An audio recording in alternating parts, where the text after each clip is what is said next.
So last year, 2020, was my first year using templates within Ableton. Before that, I always liked a blank canvas and I could put whatever I wanted into it. I always thought the templates would kind of push you in one direction, so you'd make the same kind of tracks every time. That's why I kind of resisted them.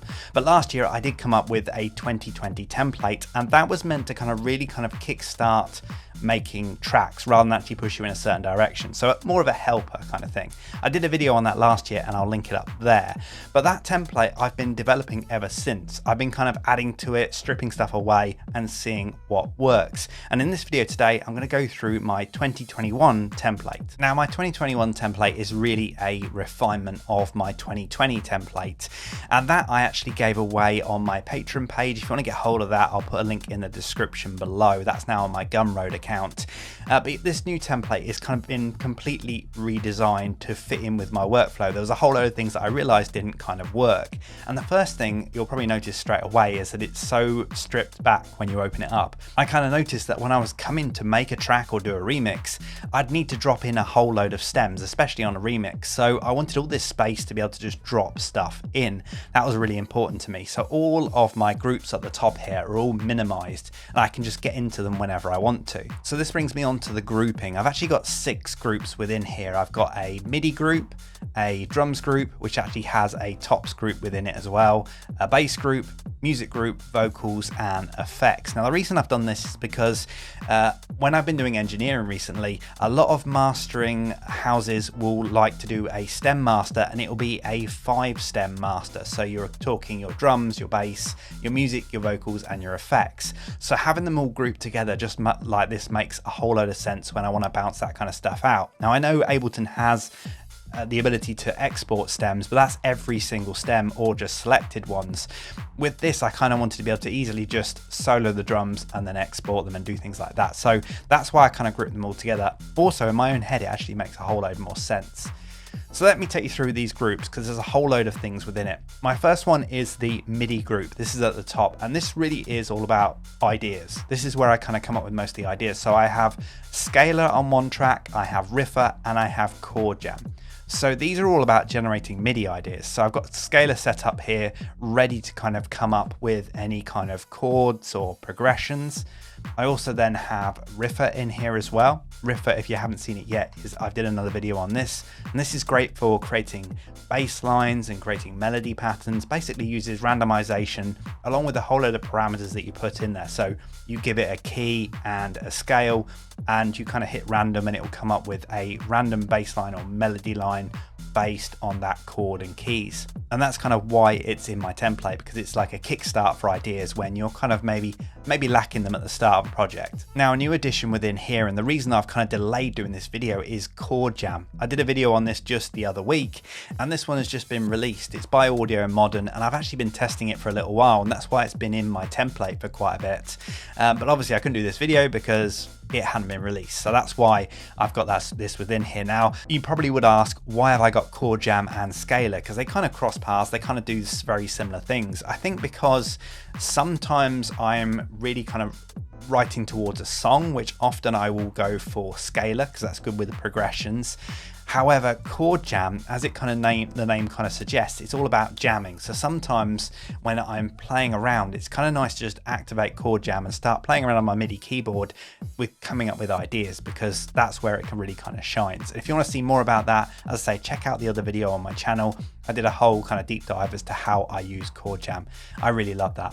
So those 3 MIDI tracks there are all able to then route into other tracks. So I might route it into my bass, I might route it into my keys, whatever kind of instruments I've got, those I will then route into it, and those are kind of my idea generators. Now that's not to say that I don't obviously come up with stuff myself. I have a MIDI keyboard, I've got plenty of MIDI controllers.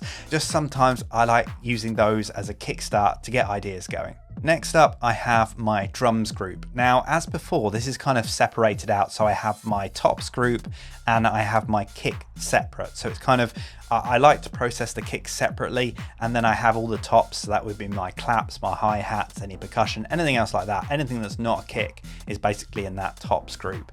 And that's kind of how I like to kind of process it. Now I also have within here XO, and I've just started using XO only recently. I really it took me a little while to kind of get into this. I did a trial on it ages ago, and for some reason it didn't really gel with me. But then I saw an offer on it. I saw a few videos and people saying how good it was, and I thought, you know what, I'm going to give it a go. I'm going to go for it. And I just love this plugin now. This is where I kind of sketch out all my drums. Now you can see here I have this kind of template already set up in here. I've called it Richie Basic. And basically it has just my standard drums. So you've got a kick within here on a 4/4 pattern. You've got an open hi-hat, which is the open hi-hat pattern. I've got a skippy little closed hat and a clap within here. Now I've got all the other elements muted. So I have the clap, hats muted, so I've just got a kick playing. So whenever I come to a new project, I just have that same kick just hitting. So literally I've just got the kick there. That's the only thing that's kind of going within my project. I also have some vinyl noise in there as well, but I'll show you that in a bit. So yeah, I have like XO all set up with that, and if I unmute these, you'll see it's just a fairly standard kind of house pattern.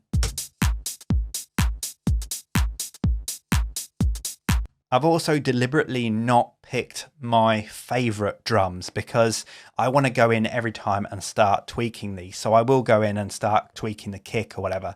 I tend to find that the reason I'm muting the clap and the hats to start with is because I have either a melody idea or a sample, and that's why I just have the kick there, because I want to get the kick sitting nicely with that sample or with that melody, and then I'll move on to the rest of the drums once I know that's kind of solid. So yeah, I mean, if you've seen XO before, I'm not even going to jump into this because at some point I think I probably will do a video showing you how I kind of come up with ideas, and this is a big part of it. But I'll go in here and I'll swap out the kick for something else, and I love this interface. It's so cool.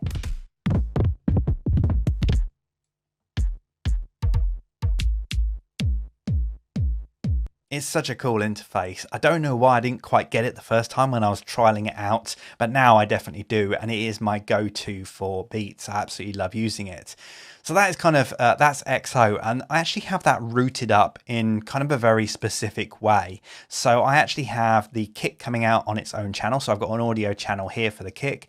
I've also got the clap and the hats on different channels. So you can see within here, for example, with the kick here, it's being routed from XO, and we're going from the bus number 1. Now you've got multiple buses within XO, so I can actually bus out the clap. So you can see the clap is on bus 2 and the hats are on bus 3. So I've got the open hat and the closed hat, and they kind of come into these audio channels. And the reason I've got that set up like that is because there are controls within XO to be able to equalize things and change them slightly within there, but I like to see how they feel within my track. So for example, the tops group will always have some kind of processing over the top of it. So I want to make sure everything kind of works how I would do it normally. And then I'll export stuff from XO onto those audio tracks once I've kind of got everything all sorted. And then also within my tops group, I have just like 4 audio channels within here. And this is for me to drop loops because I tend to use loops quite a bit. I've gone into it before, and that's why I've got these kind of 4 audio tracks just set up ready to go. There's nothing special about them. They've just got an EQ on them. That's all they've got. But it's just nice to kind of get going with them. And I can just drop some top loops in there and start mixing straight away. Now the tops group, this has changed so much. I've been tweaking this as I've gone. I've kind of stripped it back, and generally across this whole template, I'm using more third-party plugins, ones that I really love. Now the first thing I've got on here is a utility.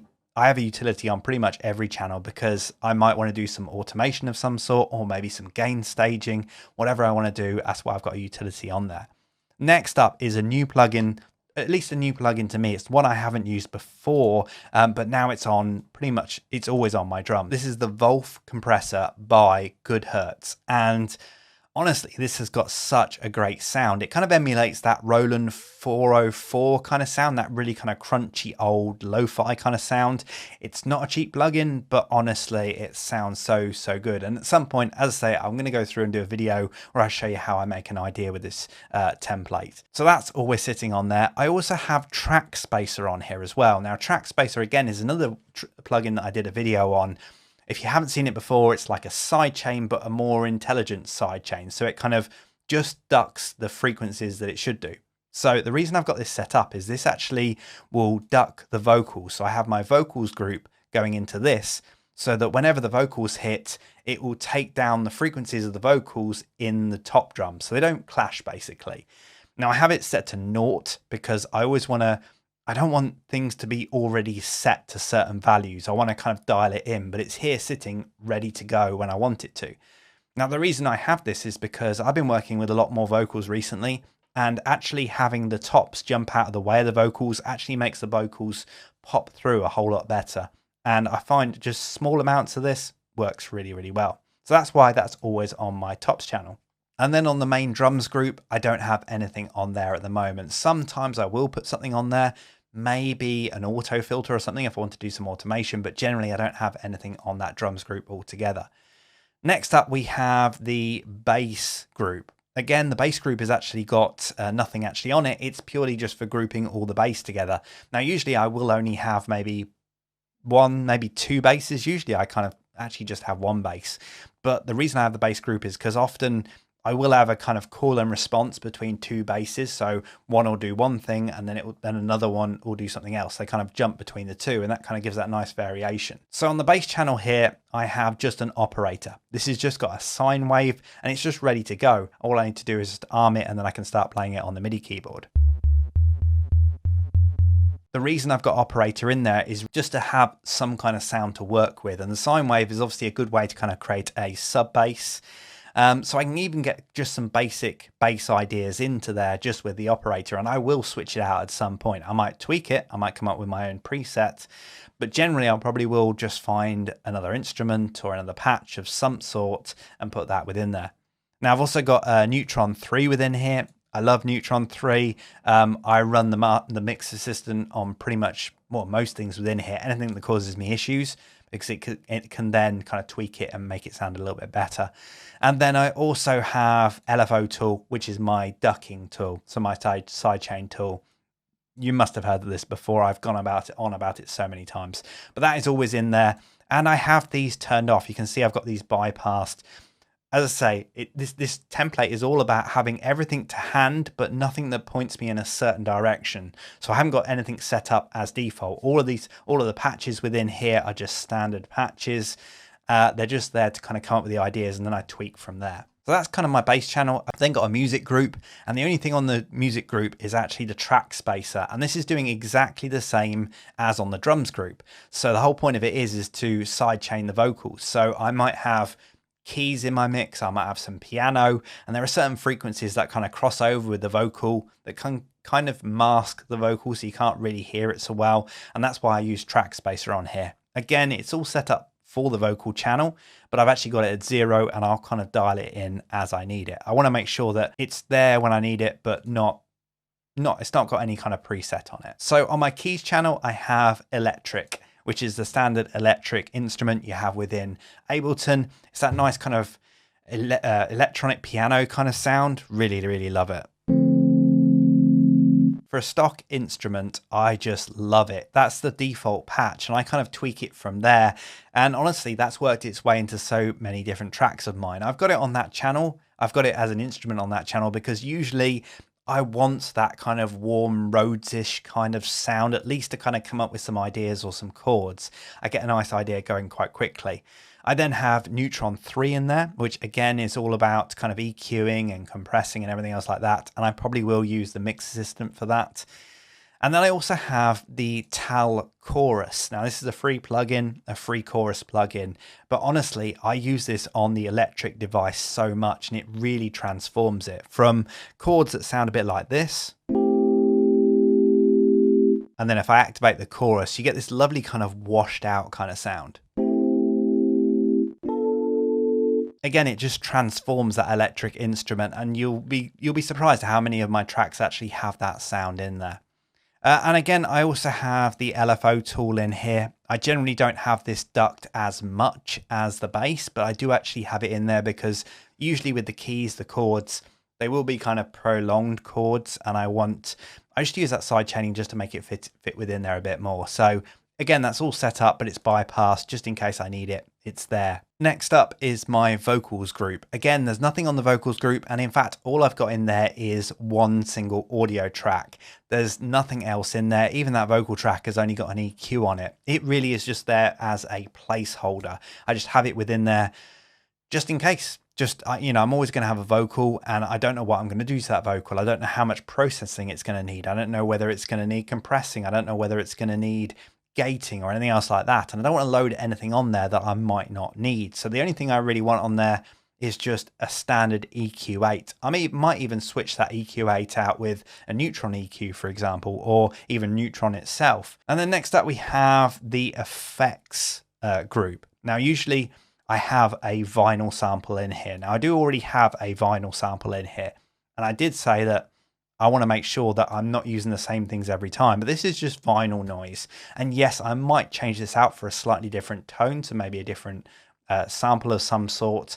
And I could use a plugin for it, but to be honest, I always kind of like using actual waveforms, actual samples for this. And yeah, this sample I've used on countless tracks. It just sits in the background there and adds a little bit of texture. And then going down to the bottom, we have the return channels. Now I don't have anything set up on the return channels. By default, when you first get Ableton, I think there's a reverb set up on one and a delay set up on the other. I deliberately wanted to remove whatever effects were on there because I didn't want to kind of get into, using the same kind of effects every single time, but I wanted those return channels there when I needed them. So that's why I've got them set up. So I've got two different return channels in there. I usually only use 2, maybe max, sometimes 3, 4, depending on what I want to do, if there's any specific kind of effect I'm going for. But generally, I just have them set up there with nothing on because I don't want it to influence what I'm going to do. And then finally, on my master channel, all I have is the glue. Now, obviously, you have this glue plugin. This is exactly the same glue plugin you have within Ableton. I just have always used the standalone plugin before it got integrated into Ableton. So this always sits on my master channel. And again, it's just got the preset called the glue, the mastering preset called the glue, and that just works for me. I have that again on my channel, but I've got it disabled. I always want to make sure that the idea and the mix is sounding good first before I activate it. And that's the same thing goes for limiting as well. I don't tend to put anything else on the master channel until I've got the mix and the idea sounding how I want it to, and then I start putting stuff on the master channel. And again, I do use very similar things on the master channel every time.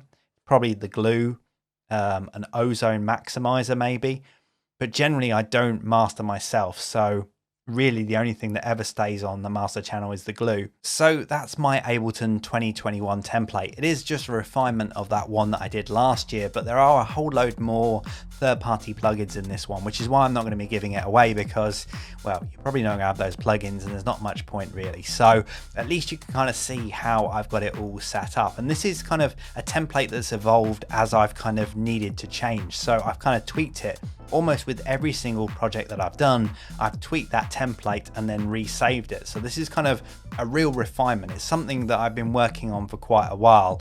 And now this has become the template that really helps kickstart ideas for me, and I can get going really, really quickly with it. Now, in another video, probably in a week or so's time, I'm going to show you how I actually use this template to get going really quickly, to get those ideas down, because honestly, it does help me a whole load. But I didn't want to put it in this video because otherwise it's going to be an hour long, and I don't want it to be a massive video, especially as you just probably, if you clicked on this, you want to see what my template looks like. So yeah, that's my template for 2021. I'm probably going to be tweaking it for the rest of this year, and I'm sure I'll do another video next year to show you how I've kind of changed it. But for now, that's how my Ableton template is looking, and that's what I'm using every single time I make a track.